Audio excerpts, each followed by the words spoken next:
In this video, we're going to talk about the Explore Data tab. The Explore Data tab within qTest Insights allows you to create custom charts and reports. This is where you'll build out a lot of the typical reports that are not covered within the Analysis tab.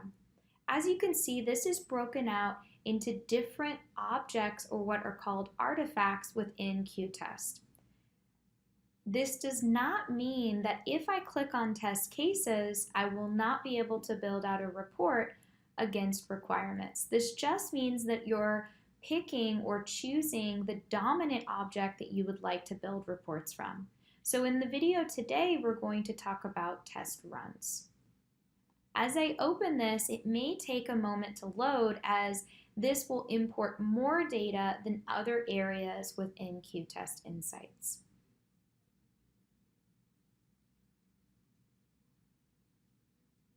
The Explore Data tab will allow me to first view just almost a dump of the data that came from the project in qTest. So in the right side here, I have the individual project that I'm working on.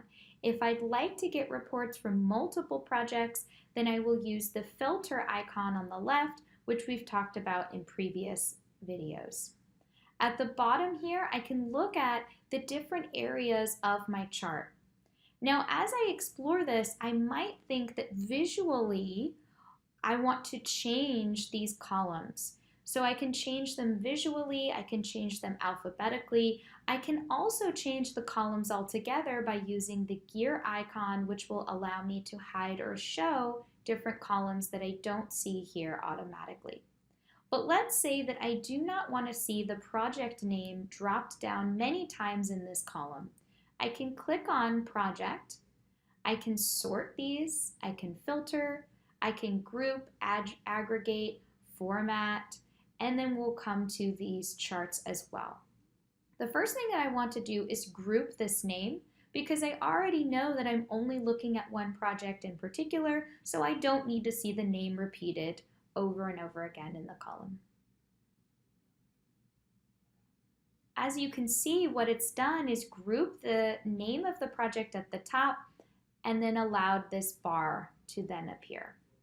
The other areas that you can group as examples are by tester, which will allow you to then see different members from your team broken down in the chart so that if there's one particular member of your team that you would like to look at, all of their information will be in one place. And you can also do this by sorting the column itself from A to Z.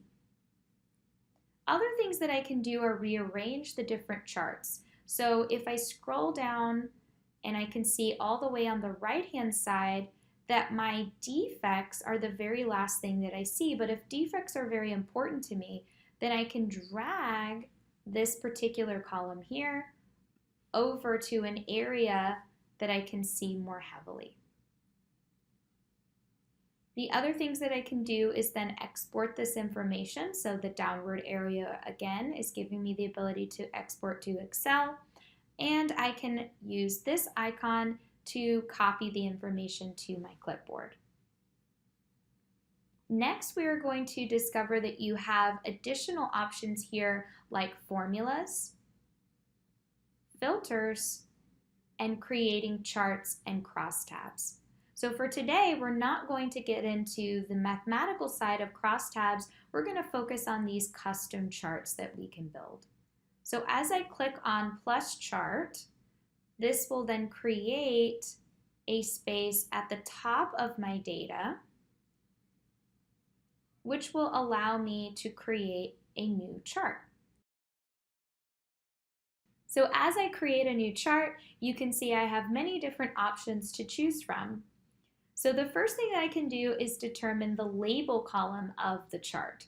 So for example, the project name is very common. So if you're looking at multiple projects, you might want to label the bottom of your chart based on which project you're looking at.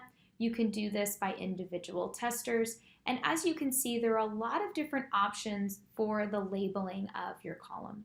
For today, we'll just say that we're labeling it by release. So if I'm looking at a particular release, then I can see the information from each different release that we have. The data that we want to look at today, as I mentioned, are test runs. Now, the results from the test run are very important to me. So I can look at priority, I can look at how many runs have passed, how many have failed. But as you can see, even though I've selected test runs as my primary object, I'm given a lot of different information here for me to choose from to create this chart. So as I scroll back up, I'm going to choose the test runs from my logs that have failed. And I can look at the sum, average, count, distinct count. So if I look at the count, this will give me how many runs from the logs that have failed, and I can show the particular value or not take that additional step.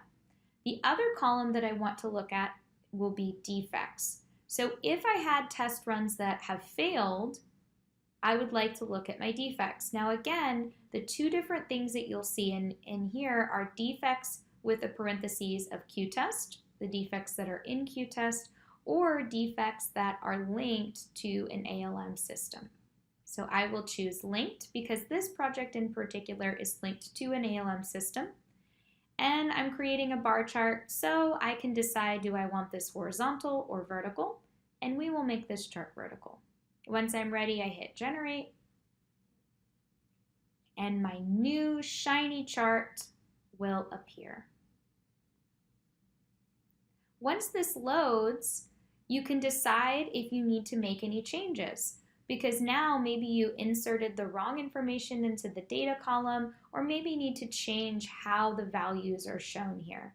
If you like what you see and maybe it's too small, you can drag from the bottom corner of the chart and make it larger.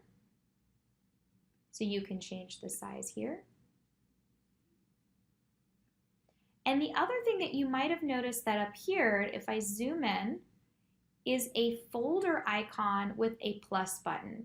Once you've created the chart, this will allow you to name this, and as you can see, create a quote panel, which will be stored in the gallery section to add to a dashboard. If you need to review the information about dashboards, we have that in a previous video, and this is how you will create a custom chart which will then be able to be reused. So simply rename this chart to anything that you would like. You can add a description if you'd like, and then click done. Now that I've added the bar chart, I can still scroll down and I still have the same information from the data area with the same groupings that I've done and anything else that I've done to edit this data. If I want to continue building, I can add another chart, I can add a crosstab, and what that will do is stack the different areas of my report on top of each other.